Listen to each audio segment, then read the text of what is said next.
Hello दोस्तों, तो आज हम देखेंगे एक मूवी जिसका नाम होता है कैशबैक। भले आपको फोन पे, गूगल पे या कार्ड पे नहीं देता है कैशबैक, पर ये मूवी देने वाली है आपको बहुत सारा रशबैक। तो चलिए शुरू करते हैं। इस स्टोरी में एक होता है लड़का जिसका नाम होता है भूपेंद्र जोगी, जो होता है प्यार का रोगी। हर बार यही सोचता है मेरी जीएफ कब होंगी। बचपन से इसके साथ होती है बहुत सारी ट्रेजेडी। जिस लड़की को भी ये चाहता उससे हो जाता इसका ब्रेकअप। क्लास में इसको सब बुलाते हैं चूतिया पोपू। क्लास में पोपू को एक लड़की पसंद आती थी जिसका नाम होता है मधुबाला। उसके बाप की होती है एक गौशाला। गौशाला के बाजू में था एक नाला। उस नाले के पानी से ही नहाती थी मधुबाला। मधुबाला का एक दिन नाले में हो जाता है एक्सीडेंट। को लगता है बहुत सारा करंट। अगले दिन मधुबाला आती है हाथ पे लगा के प्लास्टर। सारे बच्चे उस प्लास्टर पे लिखते हैं मधु का बाप काला। ये देख के बोपू को आता है गुस्सा। बोपू होता है फट्टू। तभी मधुबाला बोपू के पास आती है, कहती है पांडू पांडू जिसने लिखा है मेरे प्लास्टर पे वो होगा गांडू। तभी बोपू भी वहाँ पे लिख देता है मधुबाला का बाप काला। अगले दिन उसका प्लास्टर निकल जाता है, पर प्लास्टर की वजह से मधुबाला के हाथ पे आ जाते हैं बाल। कोई भी नहीं करता उससे बात। ये चांस देखकर बोपू जाता है मधुबाला के पास। बोपू कहता है अब तू ही है मेरे लिए खास। ये सुनकर मधुबाला हो जाती है इम्प्रेस, पर बोपू का होता है अलग इरादा। बोपू उसको बुलाता है स्कूल के पीछे, क्योंकि बोपू को रहा नहीं जाता। मधुबाला कहती है हम कल मिलेंगे, कल हॉलीडे है, कल स्कूल में कोई नहीं रहेगा। पर बोपू को रहा नहीं जाता। वो सुबह ही स्कूल में आता है, पर सुबह से शाम हो जाती है, मधुबाला वहाँ नहीं आती। अगले दिन उसे पता चलता है कि मधुबाला का ट्रांसफर हो गया है। बोपू को लगता है बहुत बुरा, पर बोपू होता है थोड़ा हरामी। उसकी नजर होती है क्लास टीचर पे, पर क्या करे, सबका फूल हर जगह नहीं खिलता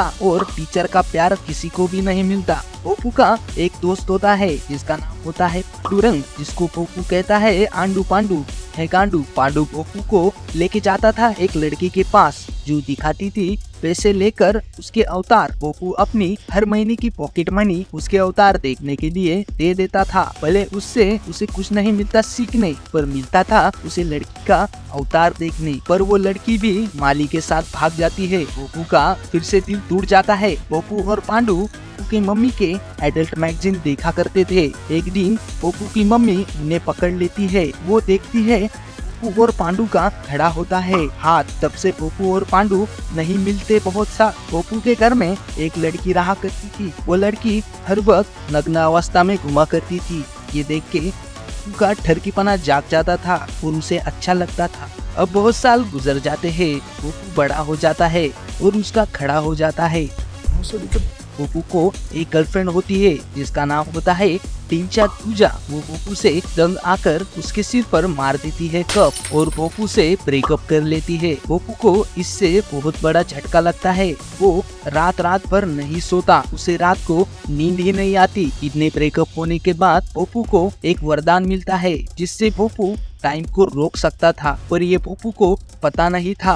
रात को न सोने की वजह से वो परेशान हो गया था। इससे परेशान होकर वो ज्वाइन कर लेता है एक नाइट जॉब, जहाँ उसे मिलते हैं दो दोस्त जिनका नाम होता है चुन्नू और मुन्नू, जो होते हैं बहुत ठरकी और हरामी। वो वहाँ के कस्टमरों के बैग में डाल देते थे कुछ भी सामान। वो वहाँ पे आने वाली लड़कियों के सामान में डाल देते थे विंडो, जिससे वो उन लड़कियों को जज करते थे। पर वहाँ का मैनेजर उनको कुछ नहीं कहता था, क्योंकि मैनेजर भी ठरकी और हरामी था। वहाँ पर भी बोपू को आती है एक लड़की पसंद जिसका नाम होता है उर्फी, जिसपे मैनेजर की होती है नजर। एक दिन बोपू सोचता है कि काश मैं इन सबको फ्रीज कर पाता। तभी सारे लोग फ्रीज हो जाते हैं। तभी उसके अंदर का ठरकपना जाग जाता है। वो आहिस्ते से एक लड़की के पास जाता है, उसको जी भर के देखता है, उसके आहिस्ता से कपड़े निकालता है, हाथ उठाता है और लॉकर में जाकर वो वहाँ से निकाल के लाता है उसका पेन और पेंसिल। वो ऐसा आदमी है जिसके हाथ में सोने का लोटा भी दो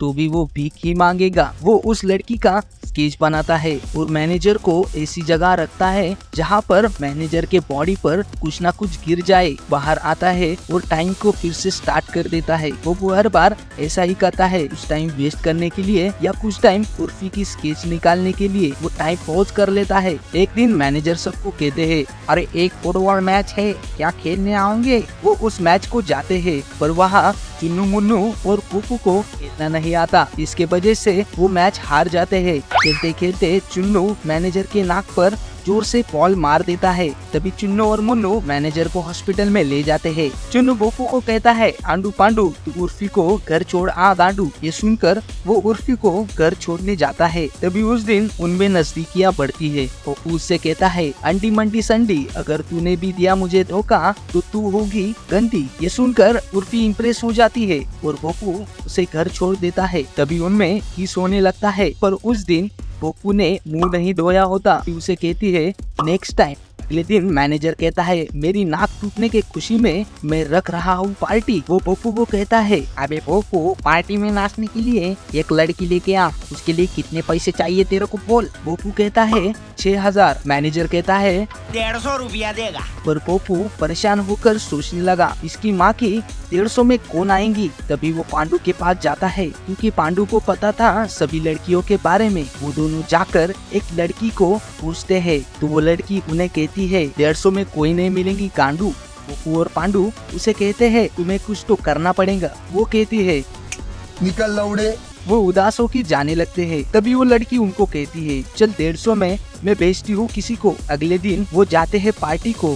के साथ उर्फी भी गई होती है उसकी डेट बनकर। पोपू वहाँ पार्टी में देखता है जो लड़की पांडू और पोपू ने बुलाई थी वो होती है बचपन की अवतार दिखाने वाली लड़की। परेशान हो जाता है। उसको लगता है ये बात वो उर्फी को ना बताते। वो लड़की उर्फी को कुछ नहीं बताती, पर बोपू को दिखती है वहाँ पे उसकी एक्स गर्लफ्रेंड। बोपू के लगे होते हैं अब दो लौड़े।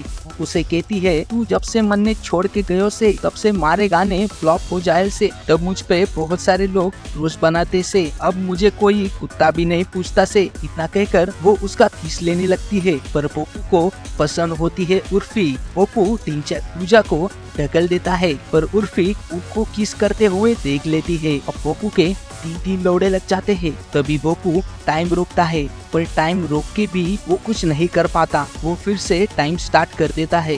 परेशान होकर उस दिन नहीं सो पाता। अगले दिन बोपू को एक फोन आता है। वो फोन होता है एक आर्ट गैलरी से, जहाँ से बोपू को जॉब के लिए बुलाया होता है। ये बात सुनकर खुश हो जाता है, पर ये फोन हरामी चुन्नू और मुन्नू ने किया होता है। तभी वो मॉल में देखता है कि वहाँ पर उसकी नई आई होती। वो पता चलता है कि बोपू के वजह से उसने वो जॉब छोड़ दी थी। अगले दिन बोपू उस आर्ट गैलरी में जाता है और कहता है, मन्ने तुम्हारा गैलरी से कॉल आए थे, तन्नी मारे को जॉब के लिए बुलाए से। जॉब मैनेजर कहता है, जहाँ से आयल वहाँ चले जा, तो हार हमने नहीं बुलाए से। ये सुनकर बोपू उदास हो जाता है। मैनेजर कहता है, ना छोरो, अपनी गांड उदास करके को जाओ, नाम बता। भूपेंद्र जोगी। क्या करे सो? भूपेंद्र जोगी। अरे गांडो, नाम नहीं का बता। बोपू कहता है, साहब जी मैं आर्ट बनाऊ से, रोज उठे सु, मठ मारे सु और चित्र बनाऊ सु। मैनेजर कहता है, कितनी बार मारे सु? वो कहता है 4 बार। ये सुनकर मैनेजर खुश हो जाता है। तभी मैनेजर बोपू के लिए एक आर्ट एग्जीबिशन रखता है। वहाँ पे सब लोग बोपू के आर्ट को देखकर कहते हैं, गांडू गांडू।